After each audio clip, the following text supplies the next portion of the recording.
What's up mga kachoy? For the day vlog po, ayan po, wala po ngayon dito sa Austin kasi nandun po siya ngayon sa fish pan. So for the day vlog po, ako po muna ang magtutour or mag-mini vlog. Ipapakita po sa inyo kung gaano po talaga kalayo yung tindahan dito sa lugar nila Austin at doon pa po sa highway. So ano pang hinihintay nyo? So let's go! So ayan mga kachoy, nandito ngayon tayo sa kalubihan dito sa mga nyugan. Palabas tayo ngayon papunta doon sa may highway, doon sa bilihan sa tindahan kasi malayo dito at walang mga tindahan dito. I-post mo na, i-pindutin mo na. So ayan mga kachoy, nandito ngayon tayo. Makikita ninyo na nandito tayo sa Kanyugan. Ayan po, ganito po kalawak dito yung mga nyog dito po sa lugar nila Austin. Pupunta po ngayon tayo doon sa tindahan sa labasan kasi doon tayo bibili ng sabon na panglaban natin for the day mini vlog po. Ayan po, makikita nyo po talaga kung gano'n po talaga sobrang layo po ng tindahan dito sa lugar nila. So let's go! What's up mga kachoy? So ngayon, nandito po ngayon tayo sa Bambulay. Yung Bambulay po, ito po yung tulay nila patawid po doon sa highway. So makikita po, ginawa po ito dito sa mga lugar nila Austin na mga kapitbahay para may patawiran po sila papunta po doon. So let's go! So ayan mga kachoy, makikita po natin. Nandito po ngayon tayo sa tulay. Ito po yung tinatawag nila dito is Bambulay. Ayan po, makikita po natin. Ayan po, mababaw po yung tubig ngayon kasi hindi po siya high tide. Pag nag low tide po siya, bumababa po yung tubig. Pag nag high tide, tumataas po. Ngayon po wala po tayo makita jellyfish. Dito meron po dito mga jellyfish mga kachoy, pero ngayon wala po eh. Kasi dito ngayon tayo, patawid tayo ngayon dito sa tulay. Punta po doon sa highway na po talaga yan. Sobrang layo po. Doon po yung bilihan ng mga kung ano-ano yung tindahan po. Kasi dyan po sa lugar nila Austin, dyan po mahirap po. Wala po masyado mga tindahan. Dito na po sa highway yung mga tindahan nandito po talaga. So ayan, let's go!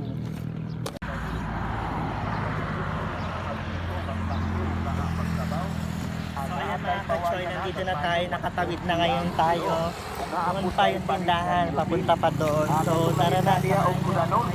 Anatay pawayan agad mayon barato 140 ang kilo. Kung maapod tayo panig na yulupin. Katong narinig yan. Dito na ngayon tayo sa highway. Sobrang layo mga kachoy, sobrang layo po ng tindahan. Punta po sa dulo. Ayan po. Stop.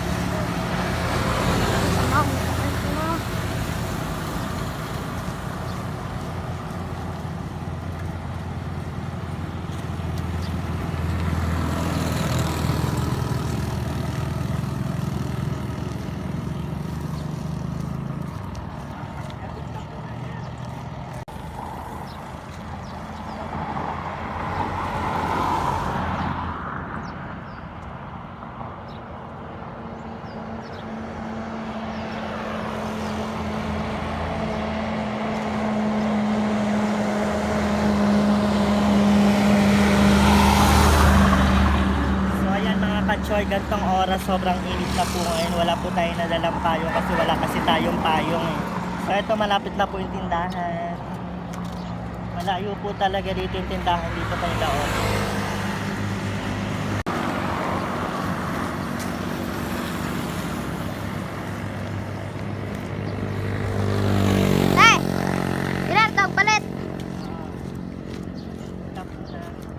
Ayan mga kachoy, nandito na ngayon tayo sa tindahan. Ayan, tatawid na tayo dito. Tingnan na natin baka may mga daraan.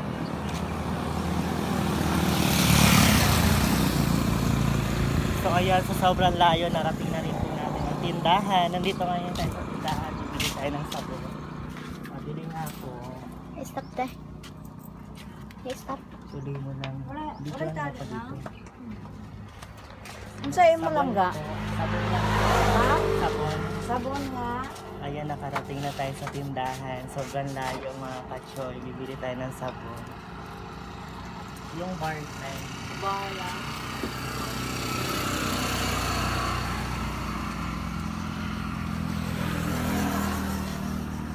mga katsoy, bumili tayo ngayon ng yelo sa ng sabon. So magbibili pa tayo dito sa kabila.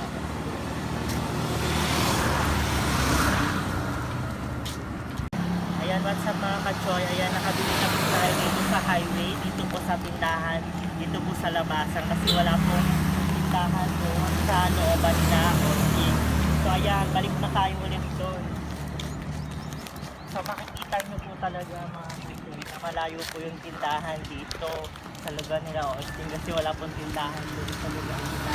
Pwede naman magtindahan doon mga katsoy. Katsoy, ang problema nga lang, pwede naman magtindahan doon. Ang kaso nga lang, alam mo naman yung mga kapitbahay natin doon, medyo kapos din. So, pag magtinda ka doon, medyo utang-utang, kaya hindi na ako nag-try na magtinda doon. So, pag bibili kami ng mga kung ano-ano, pagbili sa bahay, dito kami sa may highway para makabili naman kami ng mga kailangan namin sa bahay. So, let's go, balik na tayo ulit dun sa bahay. What's up mga ka-choy? So ngayon, nandito na ngayon tayo sa lugar namin, dito sa Bukid Fish Pond ba to? O hindi, dito po sa lugar namin nila Osik. Dito pa uwi na po tayo ngayon sa bahay kasi nakabili na po tayo na mabibili natin doon sa highway. So let's go!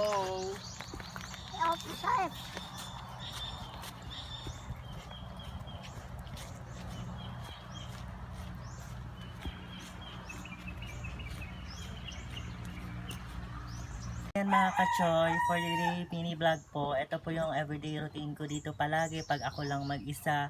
Pag nasa Pispansi, Austin, ako po naiiwan dito sa bahay. Ito po, maglalaba po ako ng mga labahan namin, mga gamit ni Austin. Ito po yung everyday routine ko araw-araw pag ako lang po mag-isa dito kasi ako lang po yung naiiwan dito sa bahay kasi si Austin po doon po siya sa fish pond. Araw-araw po siya nananaan, nangunguha siya ng alimango. So ito po yung gawa ko everyday, maglinis sa bahay, magluto, 'di ba? Ano lang, babae, housewife lang for today vlog, o 'di ba? Housewife ang tema ko for today vlog. Ayan. Sana po wag kayong magsawang sumuporta, manood ng aming mga daily vlog routine, yung everyday po naming gawa dito po, Buhay Fish.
So what's up mga ka-choice? So ayun na nga po, pinakita ko po sa inyo ang aking daily routine pag wala po si Osting at ako lang po dito sa bahay. Ayun po yung mga kaganapan aking ginagawa everyday, yung everyday routine ko. So next po, ipapakita rin po natin sa inyo yung daily routine din po ni Osting. So ngayon po, ayun po muna yung pinakita ko po sa inyo yung daily routine ko na kapag wala po si Osting, ayun po yung kadalasang aking ginagawa.